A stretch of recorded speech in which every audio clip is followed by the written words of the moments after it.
Let's rewind the clock, shall we, to 2014. Billy Horschel and the biggest win of his career as he shot a final round 68 at Eastlake to win the Tour Championship. And in the process, by the way, capturing the FedEx Cup, it earned the Gator Trump, of course, and meant a $10 million payout for Billy Ho as he started the FedEx Cup playoffs, ranked 69th in the standings. What a moment it was. Take a look at his career achievements. 7 PGA Tour victories. The most recent of those came at the BMW PGA Championship over on the DP World Tour, not PGA Tour. That was a couple of years ago in 2021. Was a member of the U.S. President's Cup team at last year in 2022. Good to see him on that national team. And, of course, that FedEx Cup champion in 21. This is his 10th start at the Players, with his best finish coming in 2015, that tie for 13th. And we are delighted to now welcome Billy Horschel to our set, live from the Players. Thanks for taking a chunk out of your Tuesday afternoon to come and see us. I say that, but you did just tell me in the break that it takes you 1 minute on your scooter to get to work this week. So this is a great home game for you. You live here on property. What excites you the most about each time the Players comes around? I think everything about it. I mean, look today. I mean, it's a Tuesday, and you see thousands of fans out here supporting the event. The Jacksonville area, the Northeast Florida community, we all know are just golf crazy, and they've always supported this event. But I think this week with the weather and everything, I think it's going to be really exciting to see, the fans come out, and the course is unbelievable shape. Jeff Plotz, his staff, has done an unbelievable job over the several years of working and maintaining this golf course and getting it to the shape it's been the last couple of years. And so Jeff's become a really great friend of mine. I get to pick his brain a lot. So listen, this is just an exciting week, and I've sort of got to calm my excitement because I think my energy levels and my desire to want to play so well here has sort of cost me when I've come in with good form in the past. I was going to ask you about that, Billy. That leads me into that. My next question, which would be, how difficult is it, if it's difficult, how difficult is it for you to live literally a minute from the golf course and knowing what this tournament means to everybody in the world of golf, but especially to you, how difficult it is to play here at times? It's tough. I mean, it's no different. It's very similar to the Florida events. I take pride in all the Florida events. Being born and raised here in the state of Florida, my family's been in the state of Florida for over 100 years. So I take a lot of passion. It's like, I would say like a John Rahm when he goes and plays in Spain, the passion and love he has of going back and playing in the Spanish Open. That's just similar for me in these Florida events. And I have done well in certain times of calming my energy levels and my expectations, and other years I get them up too high and I struggle a little bit. So, it's one of this weeks where I need to do a better job of managing my expectations and hopefully let the golf come through and not put too much pressure on myself. Billy, last time we saw you, you were on the 16th hole at the Honda Classic. You put the AirPods on. We could talk to you while you were playing the hole, which I think is one of the greatest things the Tour has done, and you guys agreeing to do it. And you were visibly frustrated. You weren't hitting it your best. You talked about it while you were in the round, which is even more amazing. And I know you have one of the longest relationships with your instructor, Todd Anderson. How's it going since then? Have you figured some stuff out? I know he's the director of instruction here at Sawgrass. Yeah, it's listen. Todd and I have a relationship that is really long-lasting. 15 years together. He's one of my best friends. When I'm home, we have lunch every day together, pretty much. So, yeah, it hurt us that we got off to a bad start this year, and we never liked to struggle with the game too much. And, we made some adjustments from what we were trying to make changes in the offseason that weren't working anymore. And Honda was a step in the right direction. Last week was a little bit better. And unfortunately missed a cut. I putted awful, which is unusual. But Sunday we did some great work. Yesterday we did even better work, and today's, feels great. So it's nothing new. It's nothing that we haven't done before. It's somewhat of going back to an old posture. And then from there I'm working on trying to, I say get the club deeper, but try and get the right shoulder deeper in the backswing. So then it allows me to get room for the right arm to swing in front, and the right shoulder to get more out on the downswing to cover the ball and hit my little sort of cover cut that I like to hit. So everybody's working on the same thing. Rosie told us the exact same thing. Yeah. The same thing he's working on. Exactly right. So my tendency is I get my right elbow starts pushing up too much in the backswing, yep. And then from there the right arm's got to drop, sort of find the slot again, and then the club has to get out. So it's too much of a timing base.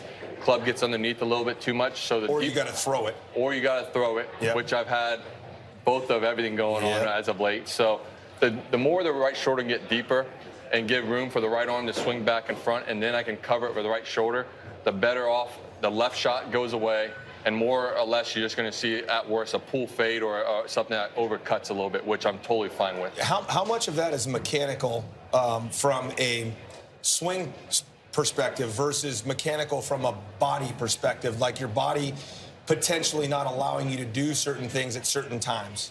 So I would say what we try to do in the off season, in the sense of a different load, staying a little bit more centered.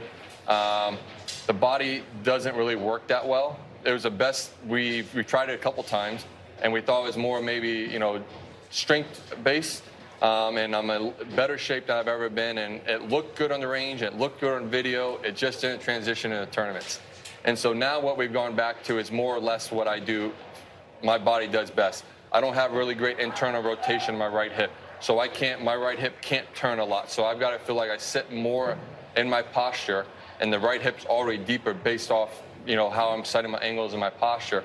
Then it allows my upper body to rotate the way it's able to, because I do have mobility in my T-spine and the rib cage and everything. Billy, we haven't talked to the players yet about the golf course and how it's planned. And what I love about this, you've had power players win here like Rory and Tiger. You've had shorter hitters like Webb Simpson or Matt Kuchar. But it's like, what's the most important thing to you? Off the tee here, do you got to curve the ball both directions? Do you feel like you need one shot shape?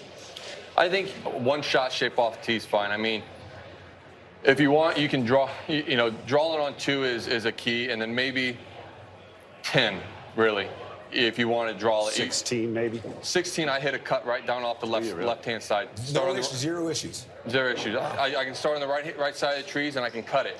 And the great thing is that if I overcut it, it doesn't go nearly as far, and I don't have to worry about it getting down into that long rough where the fairway cuts back in. I think the big key is everyone talks about a second shot golf course, and I think it really is. But if you're not putting the ball in the fairway, it doesn't really matter from there. So I think Pete Dye does a great job, as we all know, visually intimidating you. And if you can get over the visual intimidations and understand there's more room out there, then I think it gives you a little more of a comfort factor to hit the shot that you want to hit naturally. And that's what I've done around here, and that's why I think I've loved Pete Dye courses so much in my career. Differences between this week, as being a guy who practiced at a place where the PGA Tour plays every year, my whole career at Scottsdale, I got tired of playing out there because it was so different from when I would go out there and play practice rounds versus the week of the WM Phoenix Open. Similar for you here? Very similar, yeah. Course isn't, we don't see the rough like this any other time of the year. Sure. The greens aren't nearly as firm or as fast. Maybe in the October range before overseed, when we still have the Bermuda down and everything's dying out, do we get the courses firmer and faster. But, yeah, I don't play much, maybe 10 rounds a year around here. I think I've played enough out here to understand the comfort of the tee shots and the breaks of the putts. But pretty much what I've done is just gotten used to the rough around the greens, hitting some rough shots out of the fairways, and just the speed of the greens. Like I said, the speed of the greens are clearly, 12.5 to 13, a lot faster than what we normally see. Right. I just want to ask, Billy, I'm sure many of the listeners have come here to play before. Many of them have seen it on TV, so we know what to expect. What's the difference between what it's normally like during the year and now? Have you been out on the course? How difficult is the rough? How firm is it out there? So they haven't cut the rough down. The rough's super long right now. But I guess I was told, or I heard, I think either tonight or tomorrow they're going to top it off at 3.5 inches. Oh, wow. I think right now it's about a good 5 or 6 inches. It's the longest I've ever seen it. And it's funny, I was watching the 2003 Players' Championship. I can't remember who won that one. David Slove won in 2003. And I remember watching Jay Haas hit a shot in 15. I was watching it at Honda. Hit in the rough on 15. He had to lay up because it was so long. You could see how long it was. The rough right now reminds me a lot of that. Really? And so I think this week it's going to be crucial for you to put the ball in the fairway, because in the past the rough has not been that long. It's been sort of one of my pet peeves, talking to Andy Pazner and the boys at the tour. I'm like, hey, we need to make the rough longer here. Like, the course is softer and slower because it's overseeded. But we need to put that penalty back into missing the fairways like it was when we had it in May in Bermuda. And when it was in Bermuda, you had to really control your golf ball out of that rough lie and judge it, because if not, you could be in some even difficult spots. I was going to ask you, March or May? Listen, I've heard a lot of guys say May because how firm and fast it is, but the course has been designed for a northwest wind. So I like it in March because of the wind direction that we can get. When it was in May, I think 17, 18 were way too easy, 9 100%. easy. Like I said, the course is designed for a northwest wind, for 17 to play difficult, for 18 to play difficult, for number 9 to play longer, like we've seen last year and we've seen, on occasions throughout the years. And I think this week we can get a little bit of that northwest wind. We're going to get a little bit of the southeast wind. 4 different ones. Yeah, so 4 different winds. So we're going to see in all different wind conditions. But I love it in March because I think that's when the historic history of the course and when I've always watched it. But I think that's how the course was designed to be played. It's nice to hear, considering we're here back in March and pleased to be so. Billy, you've been a very vocal supporter of the PGA Tour through this transition period that we've been experiencing the last couple of years. Given the 1-minute commute, I expect there were no excuses for you not to attend the player meeting this morning. But whether you were or weren't there, what is your impression on this evolving state of the PGA Tour right now? Yeah, I missed the meeting. I knew what the meeting was going to be about, and I'm pretty religious in my practice. And if something gets in the way of my practice takes over something else. Unless it wasn't mandatory. If it was mandatory, I would have been there. Listen, I think what the tour has done is great. I've been fortunate enough to be on the pack. I've been fortunate enough to be in these top players meetings over the last 6-8 months, and I think. Looking at, for me, for 10 years, I've been asking the tour to be more proactive, to, look in the future. Is the tour sustainable in 25 years? And I'm not saying the product itself, because the product is always going to be great, but we know as players, or at least a lot of us know, that the sponsors, the money that PGA Tour asks from sponsors, the money they ask from TV is always going to increase. And there's going to come a point in time when that number that we're asking from sponsors, when that number we're asking from TV, they're not getting the ROI, they're not getting their return on investment the way they were in the past. And the only way that you're going to get that increased number is if we give them a better product. And that's the way I've looked at it. And now I think we've got a product that is sustainable for the 25, 50 years. We've set it up also for it to be competitive for any other tours or anything else to come about. Live, I said it back in Scotland in July. Live has allowed us to be, added competition. And competition is always great because it makes people get better. It makes people have to change, whether it be individuals, business, whether it be on the PGA Tour. So I think what we've done is unbelievable. I'm excited about it. I think at the same time, as a top player in those meetings, we wanted to make sure we were taking care of the entire membership. We were giving them an opportunity to play their way in, have access into them. But also, we wanted to make sure the non-designated events were also going to be looked after, because that's a big thing. We didn't want to have these designated events take all this money and then the non-designated events purses go down. We didn't want to see that happen because that wasn't going to be successful for the PGA Tour. So I think what Jay, Andy Pasner, everyone else at the tour, Tyler Dennis, and then all the top players, and the way we all were able to come together.